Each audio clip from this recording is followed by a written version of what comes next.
Wednesday nga pala ngayon at kailangan na namin magmadali papuntang court kung saan ay may laro si Jowa at si Brian. So nauna kami pumunta dito at itong ang batang to ay nagutom kaya pinadede ko muna. So hindi pa siya nagwawala dyan. So nanood muna kami ng 3-point shout out dito sa kila Brian side kasi mamaya pa naman yung laro nila Jowa. So ayan, habang nanonood itong bata na to ay papansin na naman. So natutuwa ako kasi hindi pa siya nagpapakarga sa akin.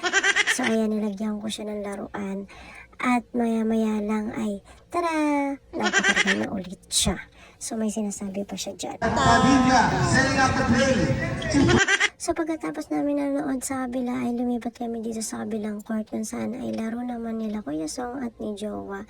So magkakampi sila dyan sa quarter na yan at makikita nyo naman talagang tumatalon-talon pa si Jowa dyan. So nakakatawa lang. Yun lang, bye!